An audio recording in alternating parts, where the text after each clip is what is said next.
ആരാ ഇതിന്റെ ഉപജ്ഞാതാക്കൾ? ബുർദ മജ്ലിസിന്റെ പറയേണ്ടതില്ല, നേർക്കുനേരെ നമ്മൾ കാണുക ആരാണിത് നടത്തിക്കൊണ്ടിരിക്കുന്നത് എന്ന്. لله محتسب يستوبم مستغفر للكفر مستهدم مولاي صل وسلم دائما ابدا على حبيبك خير الخلق كلهم بحبيهم الجبال فسل عنهم مصاصما وماذا راوا منهم في كل مصدم مولاي صل وسلم دائما ابدا على حبيبك خير الخلق كلهم وسل نيلا وسلبا وسل عقود الفصول ذات لهم أدهى من الرقم مولاي صل وسلم دائما أبدا على حبيبك خير الخلق كلهم المسدر البيض حمرا بعدما طرد من العدا كل مثبت من الإمام مولاي صل وسلم دائما أبدا على حبيبك خير الخلق كلهم مولاي صل وسلم دائما ابدا على حبيبك خير الخلق كلهم قدمته بمديح استقل به ذنوب عمر مضى في الشعر والخدم مولاي. ഒരു പാശ്ചാത്യ സംഗീതത്തെ അനുസ്മരിപ്പിക്കുന്ന രൂപത്തിൽ, മൈക്കിൾ ജാക്സന്റെയൊക്കെ സംഗീതത്തെ ഓർമ്മിപ്പിക്കുന്ന രൂപത്തിൽ ബുർദ ആലാപനം നടത്തിക്കൊണ്ടിരിക്കുന്നു. ആളുകൾ അതങ്ങനെ ആടി ആസ്വദിക്കുകയാണ്. ശരിയായ ആസ്വാദനം, ബുർദ ആസ്വാദനം. ആരാ ഇത് പഠിപ്പിച്ചത്? അല്ലാഹുവിന്റെ റസൂല് പഠിപ്പിച്ചതല്ല. ഇത് കാണുമ്പോ സ്വാഭാവികമായും ചിലരൊക്കെ വിചാരിക്കും അത് ഏതോ ശിയാക്കൾ നടത്തിയതല്ലേ, നമ്മളും അതുമായിട്ട് ബന്ധമൊന്നുമില്ല. നമ്മളെ സുന്നത്ത് ജമാഅത്തിന്റെ പണ്ഡിതന്മാര് വളരെ ഭക്തിയോടുകൂടി നല്ല തഖ്വയോടുകൂടി പണ്ടേ ബുർദ ചൊല്ലിക്കാണിച്ചു തന്നിട്ടുണ്ട്. അതേ ഞങ്ങൾ സ്വീകരിക്കുള്ളൂ. അതേപോലെ മൗലിദികള് അതേ ഞങ്ങൾ സ്വീകരിക്കുള്ളൂ. പണ്ട് ഞങ്ങൾ ഉസ്താദുമാരൊക്കെ വഅദ് പറയാൻ വരുമ്പോ ഞങ്ങളെ വാപ്പമാര് ഉപ്പാപ്പമാര് സ്റ്റേജിൽ കയറി മൗലിദി ചൊല്ലിയിട്ടുണ്ട്. വളരെ തഖ്വയോടുകൂടി മൗലായ സല്ലി വസല്ലിം ദായിമൻ അബദാ എന്നിങ്ങനെ തുടങ്ങി ചൊല്ലിയ മൗലിദികളുണ്ട്. ആ തഖ്വയോടുകൂടിയുള്ള മൗലിദിനെ ഞങ്ങൾ അംഗീകരിക്കുള്ളൂ. ഈ ജാതി പാശ്ചാത്യ സംഗീതജ്ഞന്മാരുണ്ടാക്കിയ ഈണങ്ങൾക്കനുസരിച്ച് ആരെങ്കിലും ചൊല്ലണ മൗലിദ് അല്ലെങ്കിൽ ബുർദ അതും ഞങ്ങളായിട്ടൊരു ബന്ധവുമില്ല, അത് സുന്നി കേരളം അംഗീകരിക്കുന്നില്ല എന്ന് വിശ്വസിക്കുന്ന ഒരു സുന്നിയെങ്കിലും ഉണ്ടാവാൻ സാധ്യതയുണ്ടല്ലോ. പക്ഷേ സഹോദരന്മാരെ, സുന്നി സുഹൃത്തുക്കളെ, മറ്റ് പല കാര്യങ്ങളിലും നമ്മളെ പറ്റിച്ചതുപോലെ, നമ്മുടെ പൂർവികന്മാരെ കൈയൊഴിഞ്ഞതുപോലെ ഇതിലും മുസ്ലിംമാര് നമ്മളെ കൈയൊഴിഞ്ഞിരിക്കുന്നു. പഴയ മൗലിദൊന്നും മുസ്ലിംമാർക്ക് വേണ്ട. നമ്മളെ വാപ്പാരും കാരണന്മാരൊക്കെ ചെല്ലിയ മൗലിദുണ്ടല്ലോ, അത് വേണ്ടെന്ന് മാത്രമല്ല അതിനോട് മഹാപുച്ഛമാണ്. അത് ചെവിയില് അലോസറുണ്ടാക്കണ മൗലിദാണ് സക്കാഫിമാരുടെ അഭിപ്രായം. എന്നിട്ട് വളരെ ഭംഗിയായ ശബ്ദത്തിൽ മൂപ്പരെ ചെല്ലുന്നുണ്ട്. അതും കൂടി നിങ്ങളൊന്ന് കേട്ടു നോക്കൂ. എന്നിട്ട് 6-ാം നൂറ്റാണ്ടിലെ കവിത, അറബി കവിത മൈക്കൽ ജാക്സൺ സ്റ്റൈലിൽ ചെല്ലുക. അതിന്റെ അർത്ഥം എന്താ?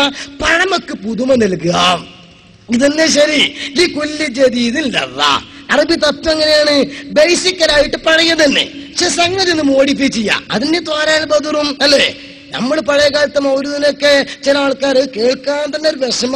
അതുകൊണ്ട് കുറെ ആൾക്കാർ എതിർത്തിരുന്നു. എന്താ ഇപ്പൊ ഞങ്ങളുടെ മലപ്പുറം ഭാഗത്തൊക്കെ വേദന ഉസ്താദുമാർ ചെല്ലുന്ന സമയത്ത് പഴയ വയസ്സന്മാരും ഇങ്ങോട്ട് വരും. ഒരു തോർത്ത് നിന്നുകൊണ്ട് തരീക്കൊട്ടൊക്കെ ഇങ്ങോട്ട് കെട്ടി ആ 3 ടോർച്ച് ഇങ്ങനെ വെച്ചാണ് മൗലായ ഉള്ള ഒച്ചൊക്കെട്ടം ചെല്ലല. കേൾക്കുമ്പോ തന്നെ ഒരു അരോചകം. ഇങ്ങനെ ഇന്ന് അതേ സമയത്ത് രാഷ്ട്രീയക്കാർ ഇലക്ഷൻ പ്രചരണത്തിന് കൊണ്ടുപോണ വണ്ടിന്ന് കൂടി കേൾക്കുന്നത് ഏതാണ്? طلع البدر علينا من ثنيات الوداع وجب الشكر علينا ما دعا لله تشرفت المدينة.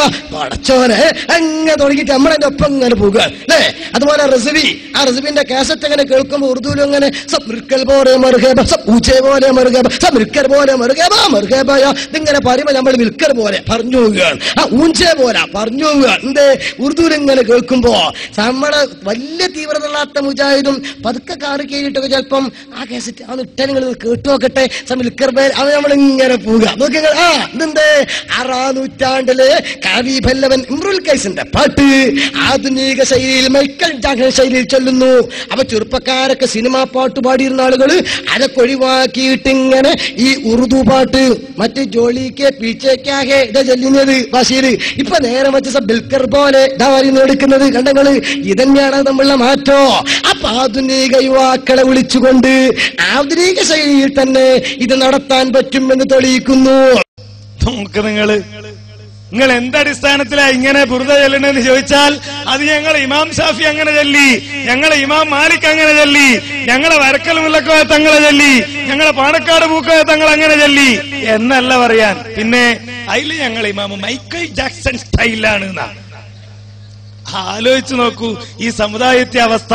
എന്നിട്ടോ കുറ്റം പണ്ട് വേദന മൗലികയിലെ കാക്കാർക്കും 3 നേട്ടമുള്ള ടോർച്ചൊക്കെ വെച്ചിട്ട് അവരുടെ ശബ്ദം വളരെ അലോസരം. മൂപ്പര് തലയൽ ബദർ ചൊല്ലിയ കേട്ടില്ല നിങ്ങള്? ഇപ്പോഴും നമ്മളെ ശബ്ദം ആ ചെവിയില് ആ മധുര മനോഹര കിളിനാതിങ്ങനെ മുഴങ്ങല്ലേ. പണ്ടത്തെ കാക്കാരൊക്കെ മോശം, മൂപ്പരോ ഭയങ്കരം തന്നെ. ഈ ജാതി മൗലിദിനെ കൊണ്ട് നടക്കുന്നു. എന്നിട്ടോ ലിക്കുല്ലി ജദീദില്ലദ, പഴയത് പുതിയ രൂപത്തിൽ ആധുനിക ശൈലിയിൽ ആവിഷ്കരിക്കാനെന്നാ. എന്നാ പിന്നെ നമ്മളൊന്ന് ആവിഷ്കരിച്ചു നോക്കെ എങ്ങനെ ഉണ്ടാവും? പള്ളിയിൽ ചെറുപ്പക്കാര് വരുന്നില്ല. ഇപ്പോഴെന്താ? പണ്ട് സിനിമാ പാട്ട്, വേറെ എത്ര ഹിന്ദി പാട്ടുണ്ട്. എന്നിട്ട് കിട്ടിയൊരു പാട്ട് നോക്കിയാ ഞങ്ങള് വേറെ ആലോചിച്ചോക്കണ്ടേ? നമ്മള് ഹിന്ദിയിൽ തന്നെ വേറെ ഒരുപാട് പാട്ടുകളില്ലേ? ആ നാവില് വന്ന പാട്ട് നോക്ക് നിങ്ങള്. അപ്പോ ആ പാട്ടൊക്കെ പാടിയിരുന്ന ചെറുപ്പക്കാർ ഇപ്പൊ ഇതാ ചെല്ലണെന്നാ അല്ലേ? നിസ്കാരം കഴിഞ്ഞ് ചെറുപ്പക്കാര് പോവാ, സുബ്ഹാനല്ലാഹ് ചെല്ലുന്നില്ല, അൽഹംദുലില്ലാഹ് ചെല്ലുന്നില്ല, അല്ലാഹു അക്ബർ ചെല്ലുന്നില്ല. അപ്പൊ സഖാഫി കണ്ടത്തെ പണി എന്താ? അതൊരു പാട്ടാക്കി അങ്ങനെ പാടുകയാണ്. അപ്പോ ചെറുപ്പക്കാരൊക്കെ നിൽക്കുന്നു. ദീനിൽ പറ്റുമോ? പറ്റില്ല. എന്തേ പറ്റാത്തത്? ദീന് സ്വയം ഉണ്ടാക്കേണ്ടതല്ല. ജൂതന്മാരും വേദക്കാരും മുശ്രിക്കുകളും കഅബാലയത്തിനരികിൽ തങ്ങളുടെ ആരാധനകൾ സ്വയം തീരുമാനിച്ച് കെട്ടിയുണ്ടാക്കിയതുപോലെ പാട്ടും കൂത്തുമായി ഇവർ ആരാധനകൾ ഉണ്ടായിക്കൊണ്ടിരിക്കുന്നു. ഗൈറിൽ മഗ്ലൂബി അലൈഹിം വലദ്ദാലീൻ, പടച്ച തമ്പുരാനെ ഞങ്ങൾ അതിൽ പെടുത്തരുതേ എന്ന് പറയുന്ന ആത്മാർത്ഥമായി പ്രാർത്ഥിക്കുന്ന ആളുകൾ. ഇതൊക്കെ ചെയ്യണ മുസ്ലിംമാർക്കറിയാം ഞങ്ങൾ ചെയ്യണത് അപ്പണി തന്നെയാണ്, അതുകൊണ്ട് ഞങ്ങൾ പ്രാർത്ഥിച്ചിട്ട് വലിയ കാര്യമൊന്നുമില്ല. പക്ഷേ ഇതൊക്കെ ശരിയാണെന്ന് വിശ്വസിക്കുന്ന സാധാരണക്കാരത് ചെയ്യുന്നു. ഇനി മൂപ്പര് എതിർത്ത ബുർദയും കൂടി നമ്മളൊന്ന് കേൾക്കണമല്ലോ. ഈ അരോചകമായ ശബ്ദത്തിലുള്ള ബുർദ അതുകൂടി നമ്മളൊന്ന് കേൾക്കുക.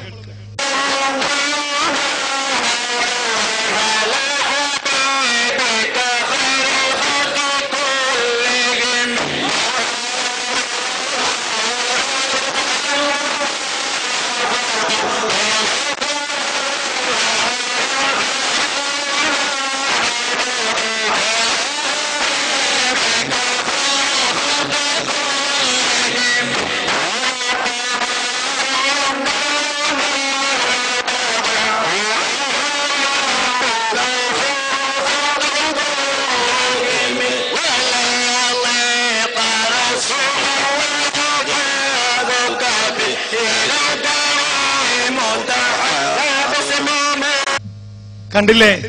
തോർത്തേ ഉള്ളൂ, തലയിൽ കുപ്പായം കൂടിയില്ല.